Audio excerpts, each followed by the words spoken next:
Come Holy Spirit sa mamong lingkod upang maging instrumento at daluyan ng pagpapala. Sa pinagpalang araw po ng Miyerkules, Oktubre 22, taong 2025. Welcome to Hold the Line. Police Executive Master Sergeant Brother Aldimones, nais po magbahagi. Yung gospel po ngayon na hinango natin kay San Lucas, Kabanata 12, talata 30 hanggang 48. Ito po yung karugtong kahapon na nabanggit natin, yung mga alipin laging handa, at yung kasunod niyang pagtalakay, sabi naman dito, ang tapat at di tapat na alipin. It's referred to servant.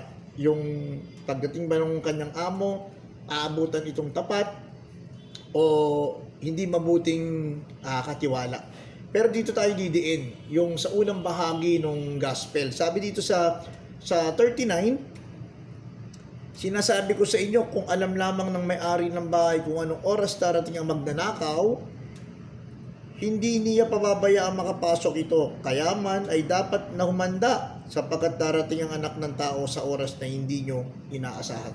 Kahapon nagbabala tayo na may 3 bagay na tiyak na darating sa ibabaw ng mundo: pagbabago, kamatayan, at ang Diyos.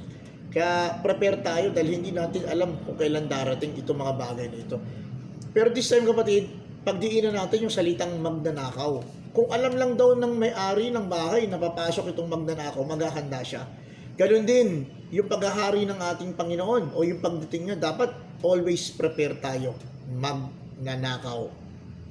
Pero pagbulayan pala natin ito at mas lalo natin palalimin itong magnanakaw. Pero bago tayo magbulay, nais ko lamang po kayo munang kwentuhan.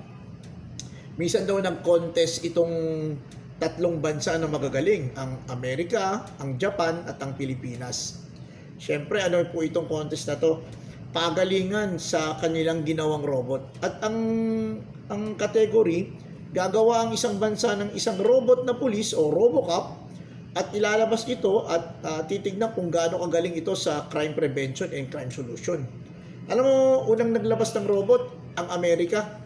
Naglabas sila ng 10 robot doon sa Washington, D.C. Then after 30 minutes, bumalik itong 10 robot, may nahuling 50 magnanakaw. Gano'n kagaling ang robot ng Amerika. Siyempre, papatalo po ba ng mga kapatid nating sakang? Joke lang po. Papatalo po ba yung mga kapatid natin dyan sa Japan, mga Japanese? Inilabas naman nila yung kanilang 10 robot. Then after 30 minutes, bumalik po itong 10 robot at may nahuli po itong 100 magnanakaw. At syempre, ang pinakabida sa lahat, ang Pilipino. Gumawa ng robot ang Pilipino at inilabas ito diyan po sa Maynila. Then after 30 minutes po, kung ano nangyari, ninakaw po yung robot. Kapatid ko sa pananampalataya, ito yung magandang tanong sa atin. Baka may nawawala sa atin, baka may nananakaw. Dito sa gospel, darating na parang magnanakaw ang ating Panginoon. Pero baka dito pa lang sa ibabaw ng mundo, baka may nawawala na sa atin. Baka may nananakaw sa atin. Pagbulayan natin, ano itong nawawala? Ano itong nananakaw sa atin? Baka ito yung kasiyahan natin, yung happiness natin. Baka every time na papasok ka ng trabaho, hindi ka na masaya. Bakit? Sapagkat ang iniisip mo, yung mga kaopisina mo, hindi na sila maganda kasama. Baka iniisip mo yung kwarto mo, yung bawat facilities ng opisina mo, iniisip mo na parang maligalig na, hindi ka na masaya. At itong magnanakaw na ito, na ibinibigay sa atin, na sasabihin ng mundo, hindi ka na masaya, hindi ka na masaya. At every time na gagawin mo ang mga bagay na ito, nawawala na ang puso. Pero nawa, pagbulayan natin o pangawakan natin ang salita ng Diyos, sabi niya sa Colossus 3:23, ano man ang iyong ginagawa, gawin mo ng buong puso, nawaring naglilingkod ka sa Diyos at hindi sa tao.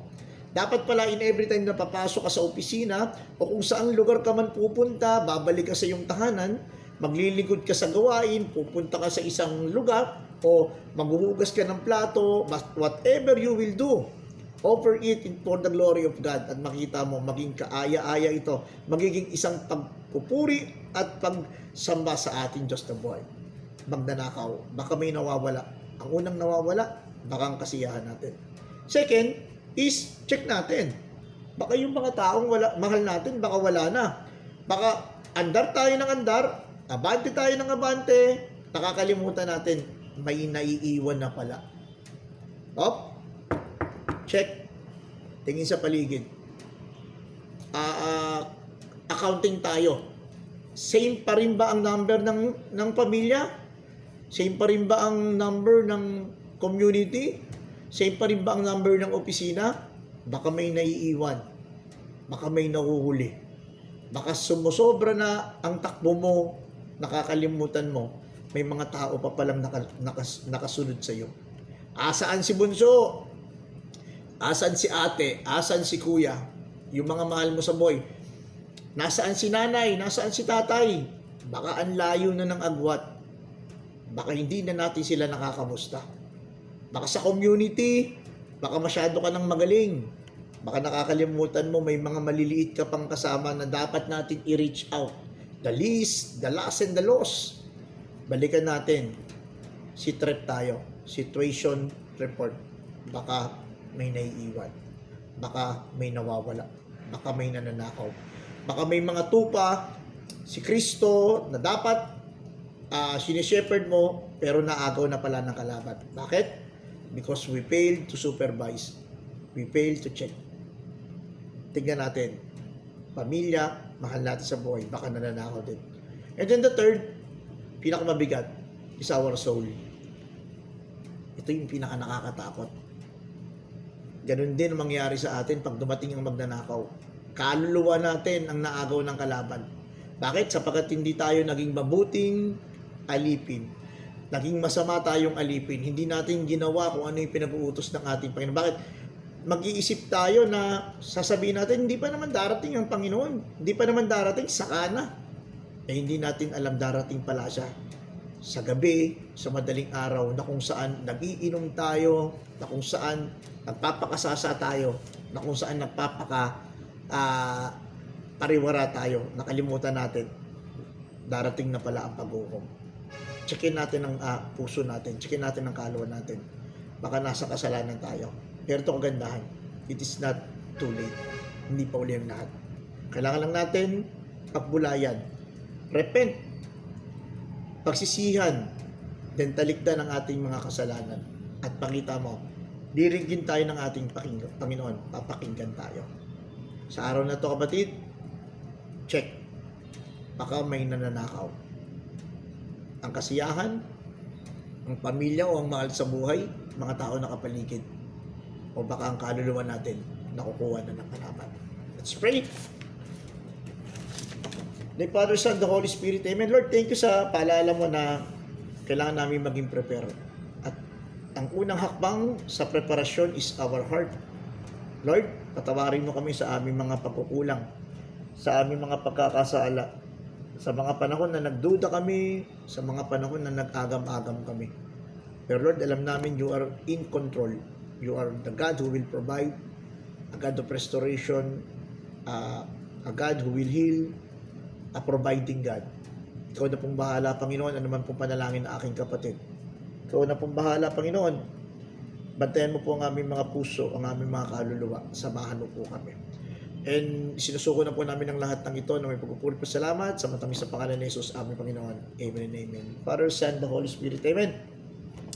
I-shoutout lang natin yung mga kaibigan natin, mga pastor na Tropa Pips. Si Pastor Arnold Karandang, si Pastor Jude, si Sister Angie, saka si Pastor Efren, mga kaibigan natin. Siyempre, babatiin din natin mga kaibigan natin, mga kaparian. Lalong-lalo na po dyan sa Our Lady of Guadalupe. Yan. Ang pamumuno po ng aming Kura Paroko, Father Reyes, Father Caloy, at ang 10 po ng mga kasamahan niya, Father Moteng, sa Father Eric. Muli-muli po, mula po dito sa Makati City Police Station, patuloy po na bumbati, nagsasabi, just hold the line. Hawakan po natin lagi ang salita ng Diyos. Love you all. Bye-bye.